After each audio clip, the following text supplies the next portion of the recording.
Boa noite, meus irmãos, graça e paz do Senhor Jesus. Hoje é quinta-feira, dia 19 de novembro de 2020. Quinta-feira é o dia do nosso estudo bíblico online. Nós estamos aqui para aprender um pouco mais a respeito das coisas do Senhor. Nós estamos aprendendo ao longo desse ano sobre as bases da nossa fé. Terminamos o assunto salvação em Cristo. A nossa última lição foi a santificação. E nós vamos falar a partir de hoje sobre o céu. Por ser um assunto muito amplo e profundo, nós vamos dividi-lo em duas etapas, começando por hoje. Semana que vem, se Deus assim permitir, nós estaremos então encerrando este assunto. No estudo de hoje, nós vamos abordar 3 pontos. Primeiro, o céu é a habitação de Deus. Segundo, o céu é um lugar. E terceiro, como é o céu. Mas como nós sempre fazemos, vamos orar pedindo que o Senhor venha nos abençoar nessa jornada de estudo. Oremos. Senhor, louvado seja o Teu nome por poder chegar até aqui, por poder aprender um pouco mais a respeito das coisas do Senhor.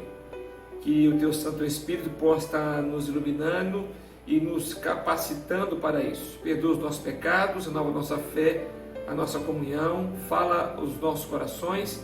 Oramos em nome de Jesus. Amém. Bom, o texto que nós escolhemos como base para falar sobre esse assunto está registrado na segunda carta do apóstolo Paulo aos Coríntios, no capítulo 12, versículos de número 2 ao versículo de número 4. 2 Coríntios, capítulo 12, versículos de número 2 ao versículo de número 4. Você pode estar abrindo a sua Bíblia em casa e pode estar fazendo a leitura juntamente comigo. 2 Coríntios, capítulo 12, vamos ler do verso 2 ao 4. Diz assim a palavra do Senhor para nós: Conheço um homem em Cristo que há 14 anos foi arrebatado ao terceiro céu. Se foi no corpo ou fora do corpo, não sei, Deus o sabe. E sei que esse homem, se no corpo ou fora do corpo, não sei, mas Deus sabe, foi arrebatado ao paraíso e ouviu coisas indizíveis, coisas que ao homem não é permitido falar. Vou repetir. Conheço um homem em Cristo que há 14 anos foi arrebatado ao terceiro céu. Se foi no corpo ou fora do corpo, não sei, Deus o sabe. Sei que esse homem, se no corpo ou fora do corpo, não sei, mas Deus o sabe, foi arrebatado ao paraíso e ouviu coisas indizíveis, coisas que ao homem não é permitido falar. Bom, o texto que nós lemos registra uma experiência profunda que o apóstolo Paulo teve. Ele viu o céu. Foi uma experiência tão extraordinária, tão maravilhosa, que o apóstolo não sabia dizer, como registrado aqui no texto que nós lemos, se Deus o havia levado ao céu fisicamente ou somente espiritualmente. O fato é que nesta passagem Paulo ele reafirma a realidade do céu. Ele está se referindo a ele mesmo quando ele refere-se à terceira pessoa. Conheço um homem, né, que foi levado ao terceiro céu. Isso era muito comum os judeus referirem a si próprio na terceira pessoa. Por isso que ele diz: conheço um homem que foi levado ao terceiro céu. Mas Paulo está falando dele mesmo. A Bíblia fala de 3 tipos de céu. O céu, que é a nossa atmosfera, onde estão as nuvens. O céu, que é o espaço onde estão as estrelas.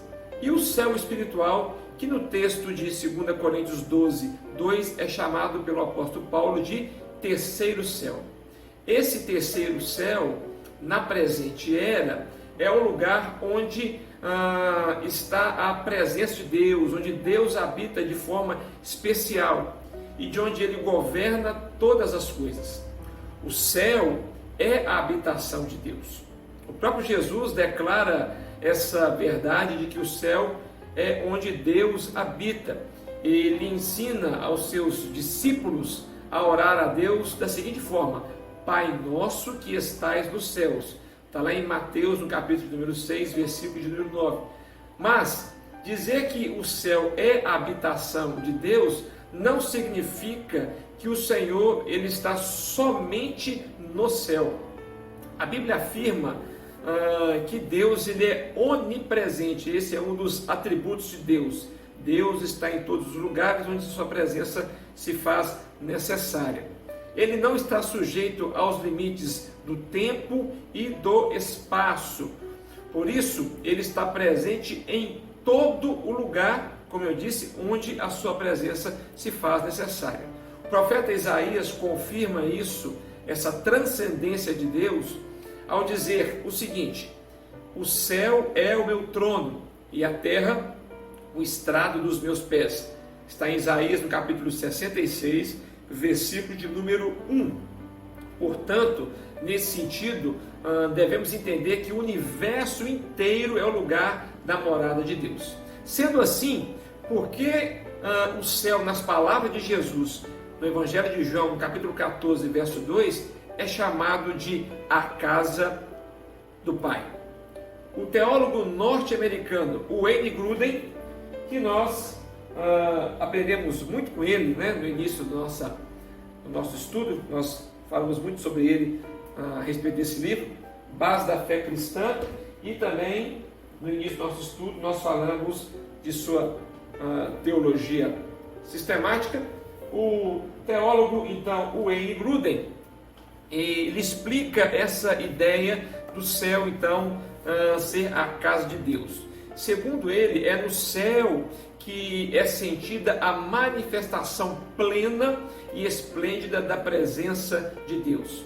Ali a sua glória é manifestada de forma indescritível e admirada pelos remidos que já partiram dessa terra, ou seja, aqueles que já morreram em Cristo Jesus, e a glória do Senhor é admirada por esses, e pelos anjos que proclamam incansavelmente a santidade e a majestade de Deus. O céu também é um lugar.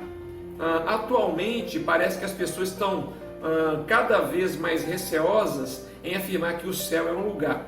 Isso porque a existência do céu, como a Bíblia descreve, não pode ser provada através de ensaios científicos ou medida através de experiências físicas.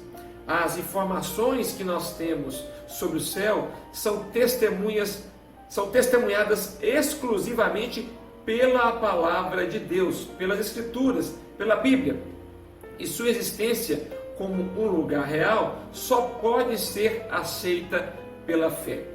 Não há como racionalmente aceitarmos essa afirmação da palavra de Deus. Pela fé, nós cremos que o céu é um lugar. Então, para aqueles que creem na autoridade, na inspiração, na inerrância, na infabilidade da Bíblia, não há para aqueles que creem nisso qualquer dúvida de que o céu é sim um lugar real. Antes da crucificação, Jesus avisou os seus discípulos que ele estava indo para a casa do Pai. Está lá no Evangelho de João, capítulo 14, verso 2 e o verso 3. A sequência da narrativa bíblica informa que pouco depois de sua ressurreição, Jesus ascendeu ao céu com o corpo ressurreto, conforme registrado em Atos, no capítulo 1, dos versos de número 9 ao 11. No testemunho de Estevão, antes de morrer apedrejado pela causa do Evangelho, ele declarou que estava vendo o céu aberto e o Filho do Homem, Jesus, de pé à direita de Deus. É registrado em Atos, no capítulo 7, versículo de número 55 e 56. O apóstolo Pedro também ensina que Jesus subiu ao céu e agora está à direita de Deus. 1 Pedro, capítulo de número 3, versículo de número 22. Pela fé na palavra de Deus, sabemos que o céu é um lugar, mas definitivamente não sabemos a sua real localização. Tudo que podemos dizer é que o céu existe, porém ele está oculto da contemplação dos olhos humanos. Como é o céu? Uma das perguntas bíblicas mais difíceis de serem respondidas é aquela que procura saber como é o céu. No momento em que nós estamos, a nossa capacidade terrena, a nossa capacidade intelectual, ela é muito limitada para sequer esboçar algo nesse sentido. A mente humana é capaz de imaginar como é o céu. No texto que nós lemos no início do nosso estudo de 2 Coríntios, no capítulo 12, Paulo foi aquele que disse ter visto o céu. Ele teve o privilégio de visitar o céu, mas, segundo o registro do próprio apóstolo Paulo, não teve a permissão de contar o que ele presenciou ali. Ele se limita a dizer que ouviu palavras inefáveis que ao homem não é permitido pronunciar. João foi outro que contemplou o céu e registrou tudo no livro de Apocalipse usando uma linguagem predominantemente simbólica, já que nossa linguagem limitada é incapaz de descrevê-lo. Mas apesar de a Bíblia não fornecer detalhes específicos de como é o céu, ela deixa claro que o céu é maravilhoso, porque nele se manifesta a glória de Deus de forma inimaginável. A Bíblia também informa que se atualmente o céu é a morada de Deus, juntamente com os seus anjos e os santos que já partiram dessa vida, ou seja, aqueles que já morreram em Cristo Jesus, no estado eterno, ele será parte integrante da habitação definitiva de Deus, juntamente com o seu povo. Por isso, a Bíblia, a palavra de Deus, chama o universo renovado, completamente purificado dos efeitos do pecado, de novo céu e nova terra, segundo o Apocalipse, no capítulo de número 21, versículo de número 1. Eu concluo isso nessa noite dizendo que para os salvos em Cristo Jesus, o céu, além de uma esperança, é uma realidade. O céu para nós também é um combustível que alimenta a nossa alma e nos condiciona a lutar e a perseverar neste mundo corrompido pelo pecado. Amém. E assim então nós concluímos essa primeira parte do nosso estudo sobre o céu. Só recapitulando, nós demos uma introdução a respeito do céu, abordamos 3 pontos. Nós falamos que o céu é a habitação de Deus, o céu é um lugar, e falamos também como é o céu. Nesse terceiro aspecto, que é uma interrogação, nós dissemos que é impossível a mente humana imaginar como é o céu, porém a Bíblia diz que é um lugar de alegria eterna. Se Deus permitir, na próxima semana nós vamos dar continuidade neste tema tão importante para nós cristãos, que é o céu. Falaremos sobre os nomes bíblicos dados ao céu, ou tudo aquilo que a Bíblia registra de nomes dados ao céu.